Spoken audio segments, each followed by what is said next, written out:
easier because of evaluating like quadratics and you got to plug it in and square it first.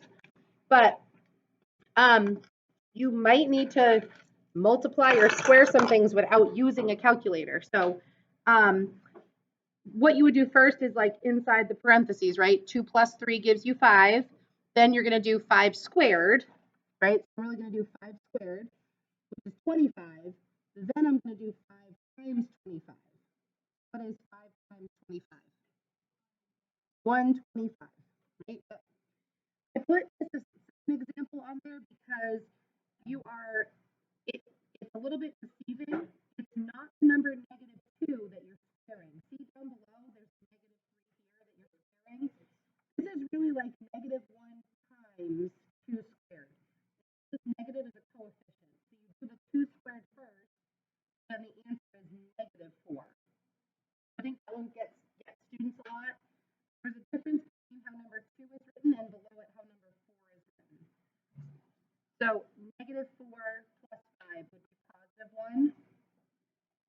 And then in example 3, you would do both of the parentheses inside first, right? So this is really a 1. This is really 3 plus 1, so that's 4. And squared, so you're going to do the 4 squared first, then multiply by 1. So that one would just be 16, right? And then the last one, why don't you see what you got on example 4? So this time you're squaring the -3, which is inside parentheses. And then you're subtracting 6. So that would be +9 minus 6, right? So +3. So if I had you evaluate without using a calculator, kind of smaller scale numbers like that, you could do it, you think, knowing your order of operations? So the next part was we're going to be looking at exponential functions. So that means that x is in the exponent. So this is just a review of function notation, right? If you have to plug in a number up in an exponent, what would you do? So this is f of 0. We're going to plug 0 up for x. So that would make this 2 to the first power minus 3. So that would just be 2 minus 3 would be -1. Yep, so function notation, it's just like saying y equals, this is what you're going to plug in for this x. So now you're going to take this 3 and plug it in for that x. So first step would be to do 2 to the 4th power, which if you don't know your table of powers yet, you can count them on your fingers, like 2 times 2 is 4, times 2 is 8, times 2 is 16. So 2 to the 4th must be 16. So you're taking 16 and subtracting 3. So you'd get 13 for that one. All right, so let's do g of x. So if you notice, obviously the f of a number goes to f of x, the g of the number goes to g of x. Because I'm going to give you a quiz question next Wednesday where I give you the two functions up here, and you just have to be mindful, oh, did she ask for f or did she ask for g? Because it's telling you the name of the function. So this is what I'm going to take 3 times 1/2 to the 0 power. What did we say that anything to the 0 power is? 1. So that's really just 3 times 1, right? This first can just be 3. All right, what about the second one? So let's read this out. I have 3 times 1/2 raised to the -2nd power. What does a -2nd power do? So the negative power flips the fraction back over, or flips the number and makes it a fraction. So this is really the number 2 squared, right? Because the negative flips it over and it makes it a 2. So 2 squared is 4. So this is really equal to 4.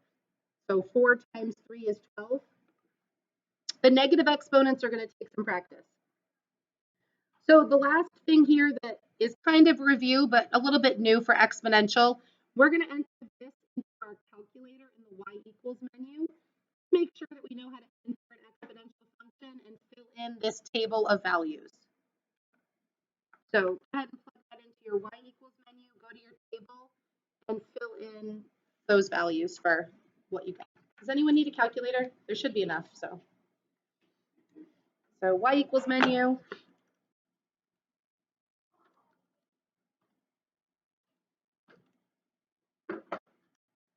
So it's like we're completely shifting gears to something different, very different than notional functions. So maybe that will be a refreshing here at the end of this quarter.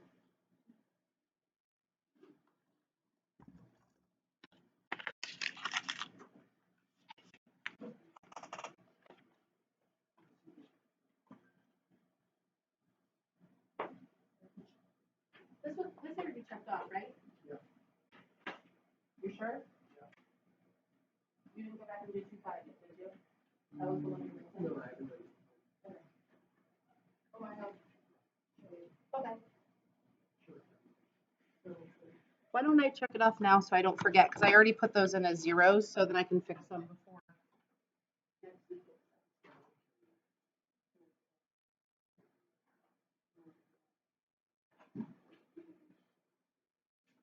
feel like I just recorded you saying that. Let me pause that.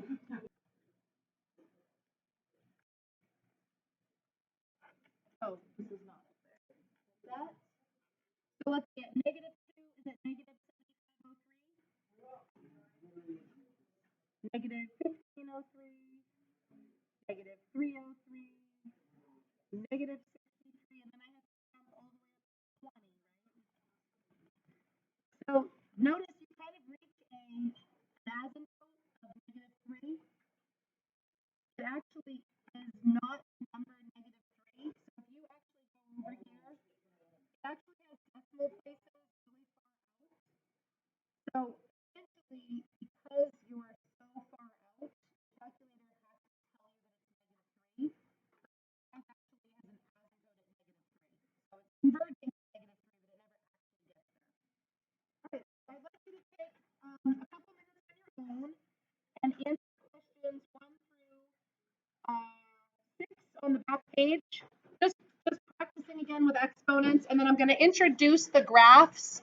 So if you want to try them again, you can. But how did we do on the first 4? Are we doing okay on these powers?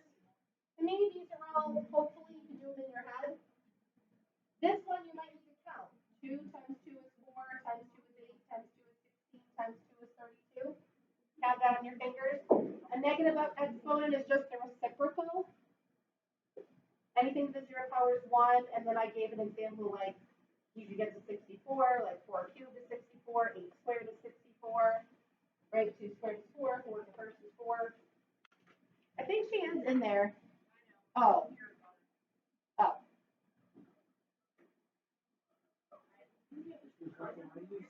And then here's X. What do you mean set things to X?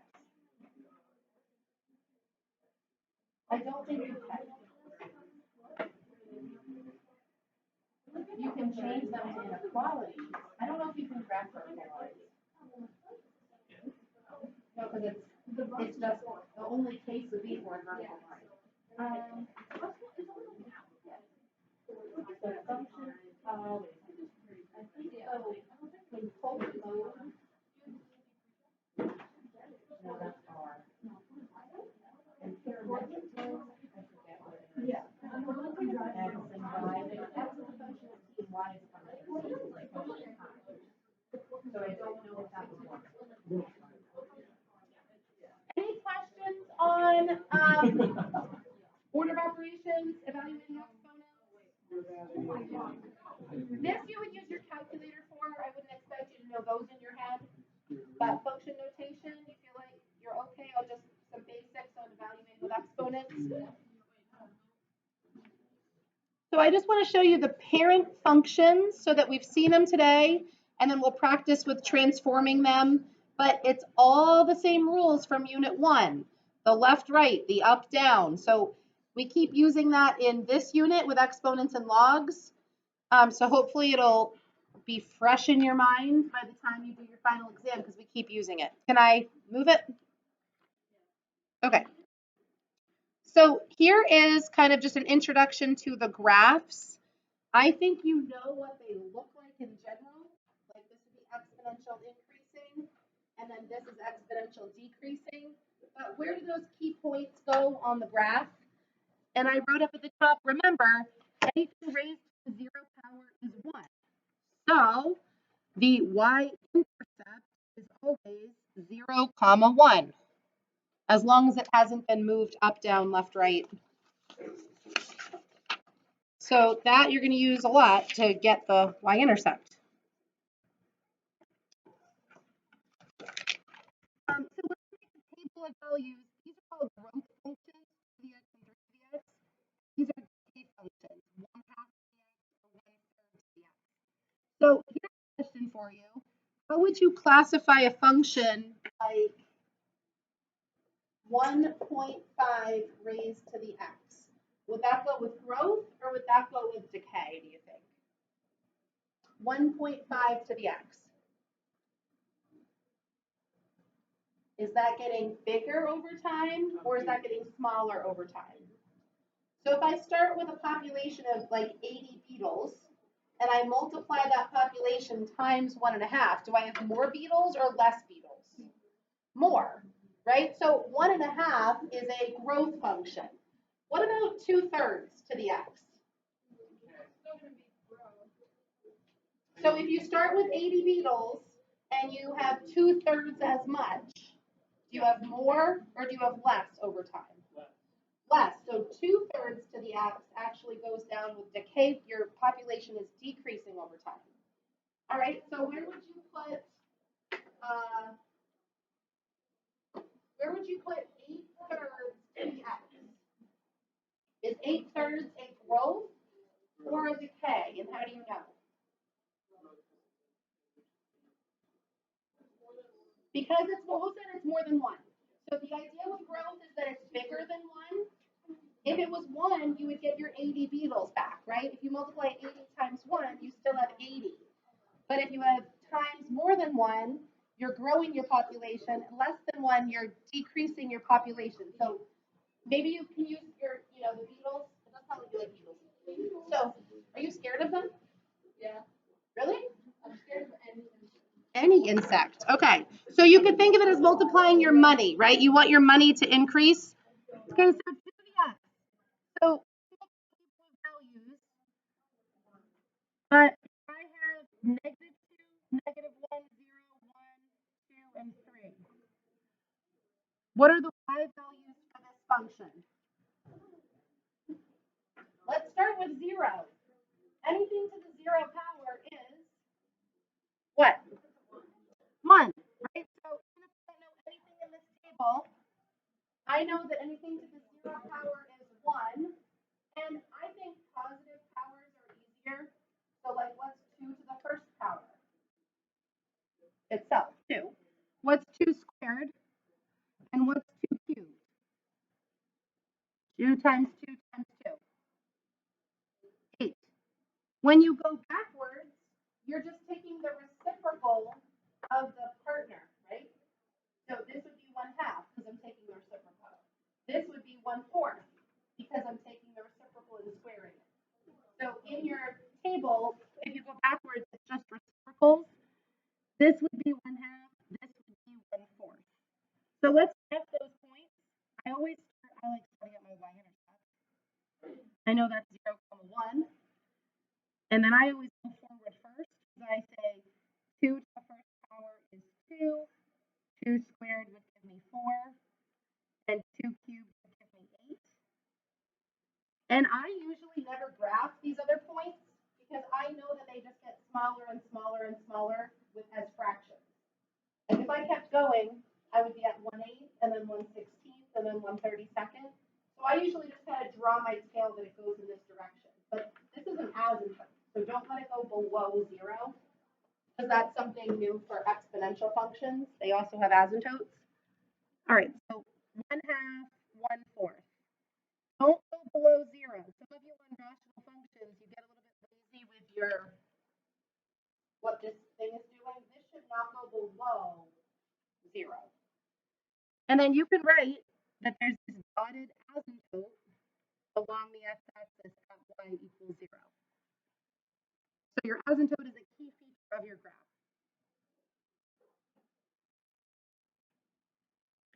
All right, so next we're going to do the same exact thing with 3 to the x, and we're going to compare what these graphs have in common and what's different about them. So I'm going to make another table for X and Y, because this is a good strategy when you're graphing, right?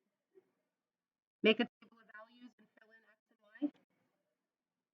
You can use that anytime that you don't know what you're graphing. All right, so I like starting at 0 because anything to the 0 power is 1.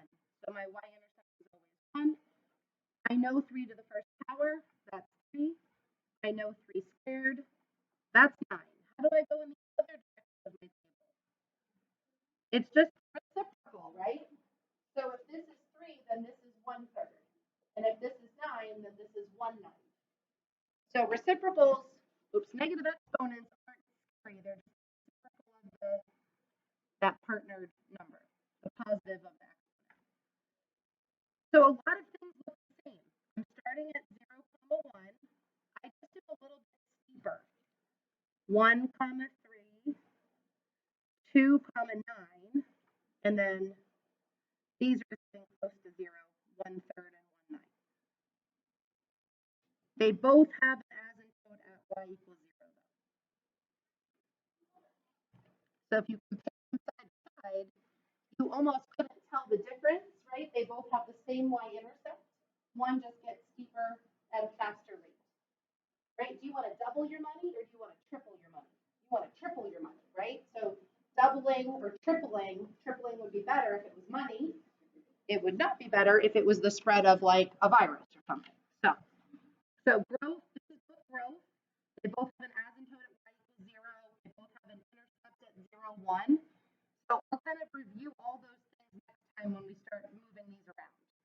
So let's do the 2-part test of the decay function.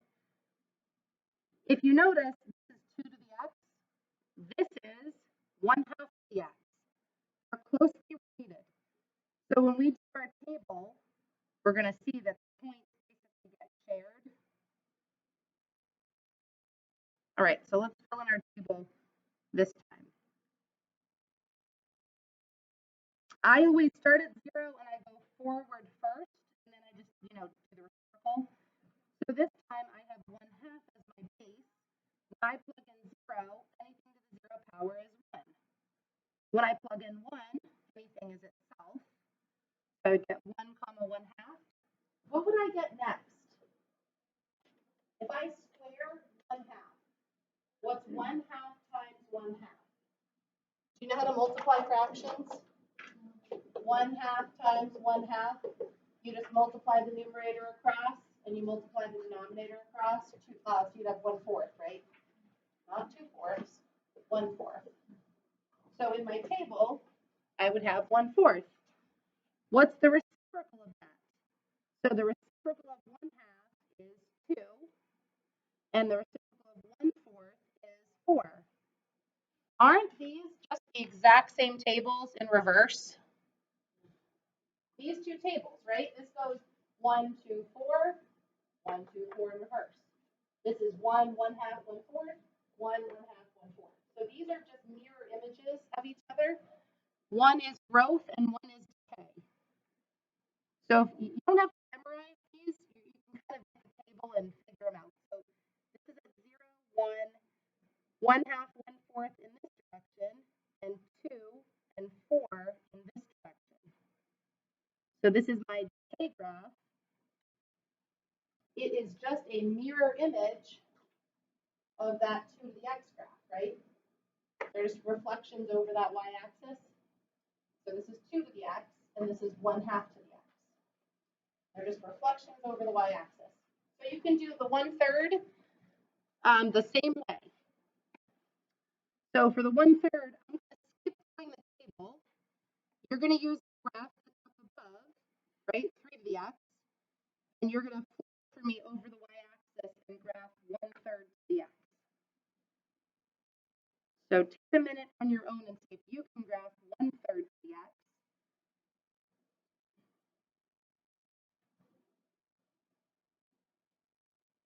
And on the quiz, I might ask you 4 to the x, or 5 to the x, or 7 to the x. Right? All you're doing is plugging in numbers, and you can make your own table. But there's an infinite number of parent functions, because I could put whatever number I want down here. I usually use 2 to the x or 3 to the x, but it's hard to like memorize every single one. So this is 0, 1. Then it goes 1/3 and 1/9 in this direction, and then 3 and 9 in the other direction. So this is a steeper J curve. I should have written y equals 0 for both of the asymptotes. And if you looked at these two side by side, they really wouldn't look that different, right? Okay, that's where I'm stopping. Because at least you've seen the parent functions. We'll talk about